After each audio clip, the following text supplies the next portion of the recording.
अगर आपने मेरे चैनल को अब तक सब्सक्राइब नहीं किया है तो इस लाल बटन को दबाकर सब्सक्राइब ज़रूर करें और बगल में इस बेल बटन को ज़रूर दबाएं जिससे कि आपको आगे आने वाले सारे वीडियोस का अपडेट मिलता रहेगा। रोज़ रोज़ वही नाश्ता अगर खाकर आप हो गए हों बोर, तो बनाइए बहुत ही टेस्टी अलग ही तरीके का और आसान स्टेप्स में बन जाने वाला सूजी रोल टेस्टी स्टफिंग के साथ। तो यहाँ पर मैंने ले लिया है 2 कप रवा और उसमें डाल दूँगी 1 कप दही। इसको अच्छे से मिक्स कर लेना है, थोड़ा सा पानी डालकर अच्छे से मिक्स कर लूँगी और फिर करीब 10 मिनट के लिए इसे छोड़ देना है ताकि सूजी अच्छे से फूल जाए।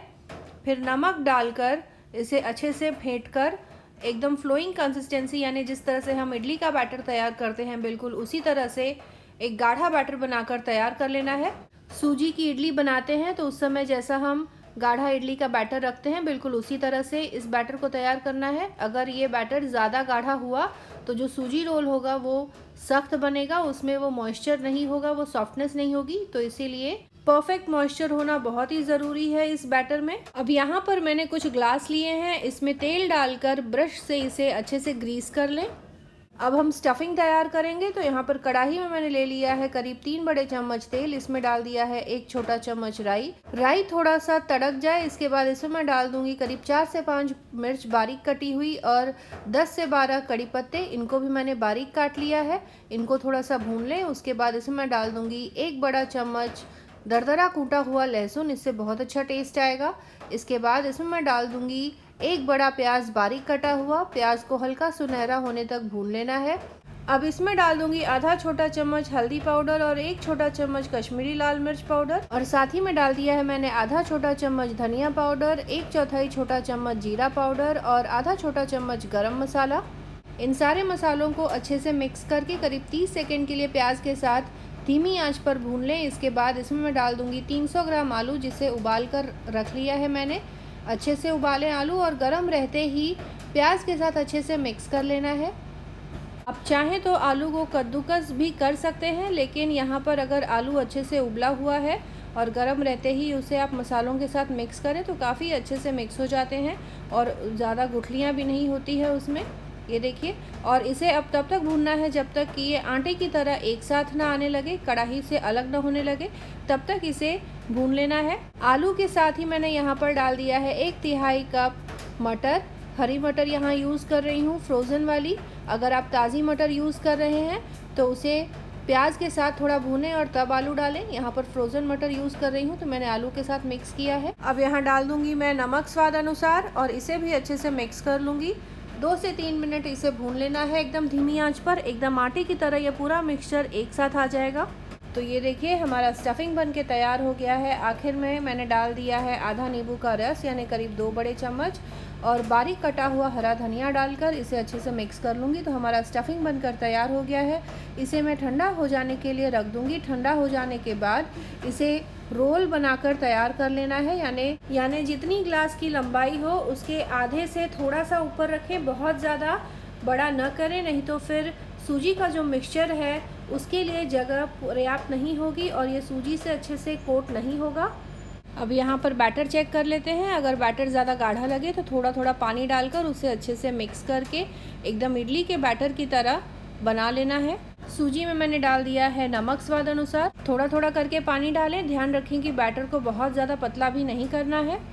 तो यहाँ पर आप देख सकते हैं कि बैटर हमारा बनके तैयार हो गया है।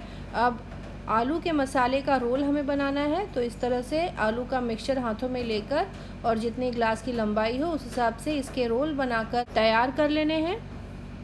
तो इस तरह से एकदम सिलेंड्रिकल शेप देते हुए रोल बनाकर तैयार कर लेना है और इसी तरह से मैं सारे रोल बनाकर तैयार कर लूँगी।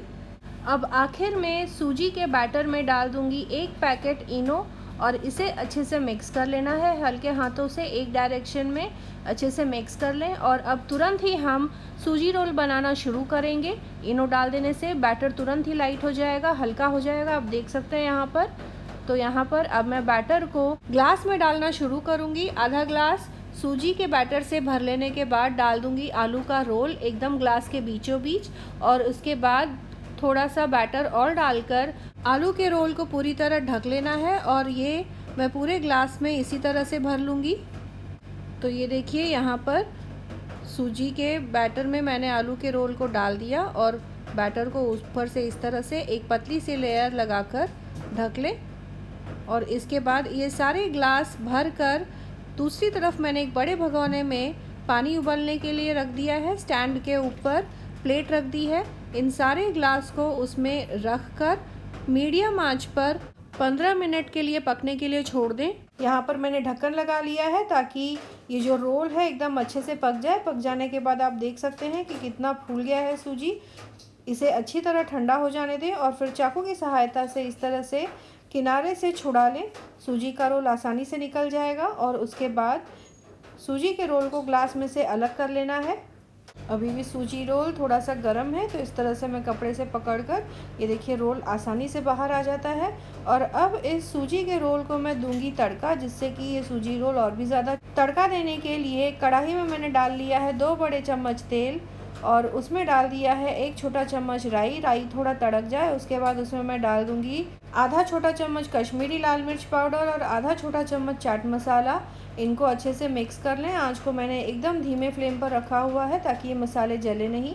उसके बाद रोल इस कढ़ाई में डालकर अच्छे से इस मसाले से लपेट लेना है। तो यहाँ पर आप देख सकते हैं ये मसाला लगने के बाद ये रोल और भी ज़्यादा टेम्पटिंग दिख रहा है और जब इसे स्लाइसेस में काटेंगे तो ये और भी ज़्यादा टेम्पटिंग दिखेगा। स्टफिंग से तो टेस्ट आता ही है इस रोल में, इस मसाले से भी ऊपर के जो सूजी की कोटिंग है ये भी चटपटा हो जाएगा। अच्छे से रोल पूरा लिपट जाए इस मसाले से, फिर रोल को बाहर निकाल कर पतले पतले स्लाइसेस में काट कर टोमेटो सॉस या अपनी पसंद की चटनी के साथ गर्मा गर्म परोसें। तो ये देखिए यहाँ पर टेस्टी चटपटा सूजी रोल बनके तैयार है। अगर आपको मेरा ये वीडियो पसंद है तो लाइक और शेयर ज़रूर करिए। दोस्तों और रिश्तेदारों के साथ भी इस रेसिपी को शेयर करें। मिलते हैं अगले एपिसोड में इसी तरह से एक और नई रेसिपी के साथ।